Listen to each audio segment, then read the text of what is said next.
Hello boys, welcome back to another session of video tutorials, and this session is meant for class 11th biology students. And today in this session, which is meant for 3rd March 2021, we are just making one test paper in the chapter chemical coordination and integration. So in this test paper, we will be able to cover all patterns of questions like 1 mark question, 2 mark question, 3 mark question, as well as 5 mark questions. So since this chapter has got a lot of weightage, I am just repeating this for the sake of giving importance, and through already I have given test paper 1 as well as some of the important questions in CBSE sample paper, and now I am giving you sample paper 2. So we go straight to the questions. Question number 1 to 3 carry 1 marks, 4 to 6 carry 2 marks, 7 to 8 carry 3 marks, and question number 9 carry 5 marks. So first one, distinguish between diabetes mellitus and diabetes insipidus. Remember, diabetes normally is sugar disease. So there are two types of sugar diseases, diabetes mellitus and diabetes insipidus. So he is asking you, how do you differentiate both? Question 2, name the hormones of fight or flight. Okay. Question 3, name the hormone secreted from outermost cellular layer of adrenal cortex. Question 4, what usually can cause over secretion of parath hormone in human body? List any two effects on the body because of this hormone. Question 5, what is the function of pineal gland? Question 6, explain the hormones of kidney and GI tract. This question is repeatedly asked, very important. Then differentiate between exocrine, endocrine and heterocrine glands. Normally we are very familiar with exocrine, endocrine. Now in this question we are asking third type of gland, heterocrine gland. Question number 8, name the T3 and T4 components of thyroid hormone. Explain their specific function. Last question, which is a long answer type question, 5 mark question. Explain the hormones of adrenal gland and their action on target tissues in a tabular form. So here we go with the answers. For question number 1, difference between diabetes mellitus and diabetes insipidus. Diabetes mellitus is caused due to less secretion of insulin by beta cells of isolates of Langerhans of pancreas. Now it is due to less secretion, whereas diabetes insipidus is caused due to less secretion of ADH, vasopressin, by posterior pituitary gland. You see, if the pancreas is failure, that results in diabetes mellitus. If pituitary gland in secreting less of vasopressin, that results in diabetes insipidus. So this is the major difference between the two sugar diseases. Question 2, adrenaline or noradrenaline. What is the question number 2? Name the hormones of fight or flight. So fight is adrenaline, flight escaping, going away from the situation, noradrenaline.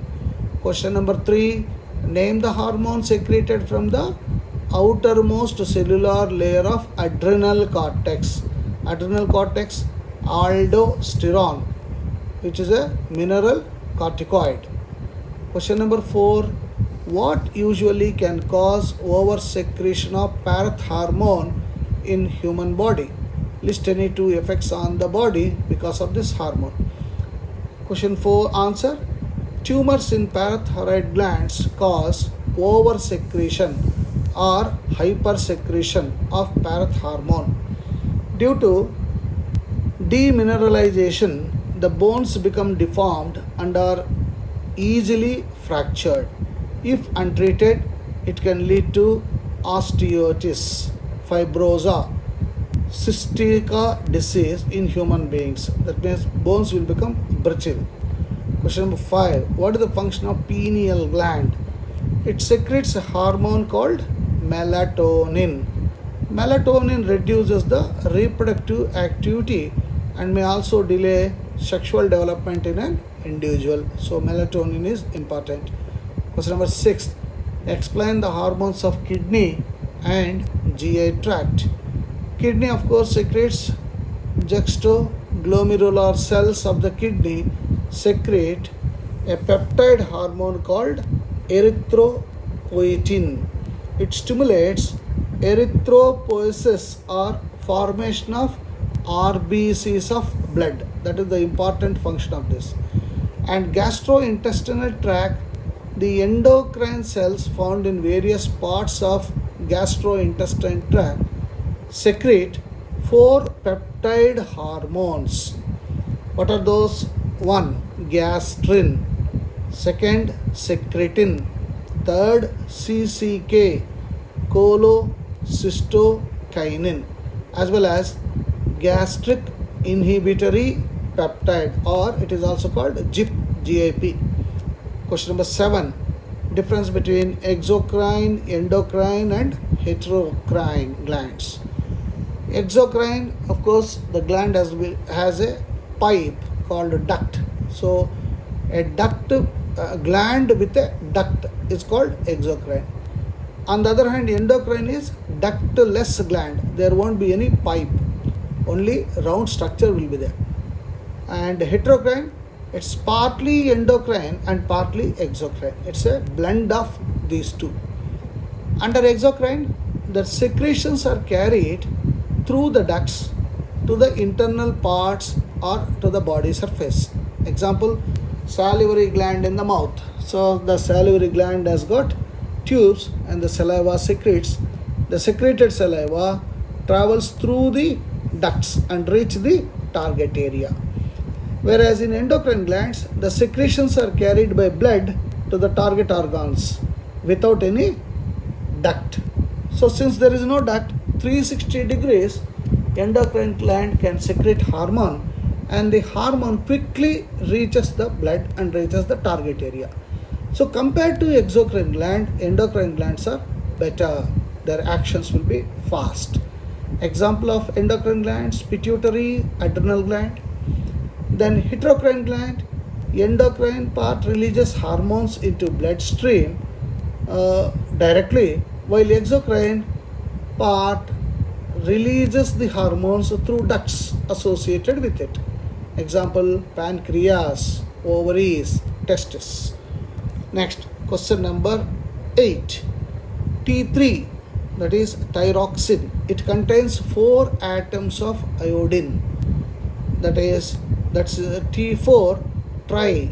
The name itself is telling tri means 3. Triiodothyroxine. It has 3 atoms of iodine. Whereas T4 contains 4 atoms of iodine. T3 and T4 have identical effects on target cells. They are called together as TH, thyroid hormone.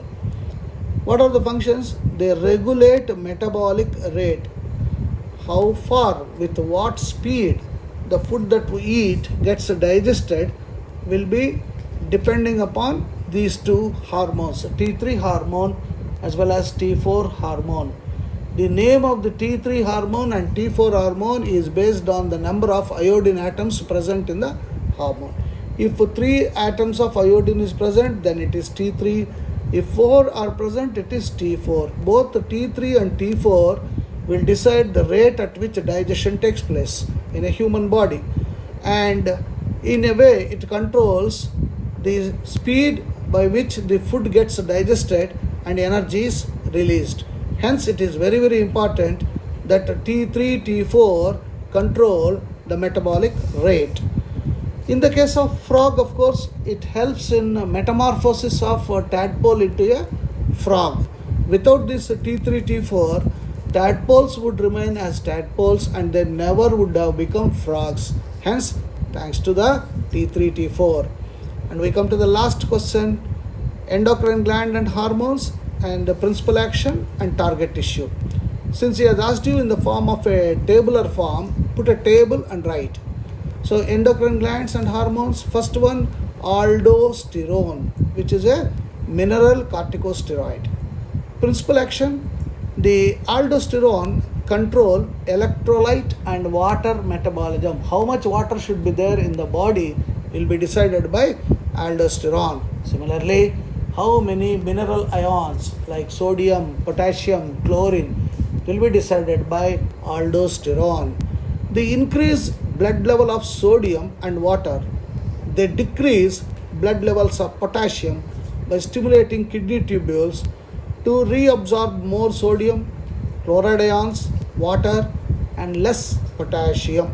So target tissue is obviously kidney tubules, because the kidney tubules will have selective reabsorption, wherein sodium and potassium play a crucial role.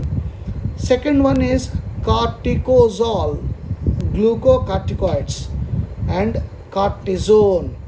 They raise blood glucose level. They promote gluconeogenesis and also promote liver glycagon formation and breakdown of plasma proteins. They increase availability of amino acids or for enzymes synthesis by liver, general resistance to long term, stress counter, inflammatory and allergic responses, and decrease antibody production. So the target tissue is obviously liver because it stores glucose. And the third, androgens and estrogens. They are gonadocorticoids. Concentrations secreted by adults are low. Their effects are usually insignificant. They are basically responsible for stimulating the secondary sexual characters, especially in males. So target area is gonads, like secondary sexual characters, development of beard, mustache, change in the voice, hair on the chest, muscular body.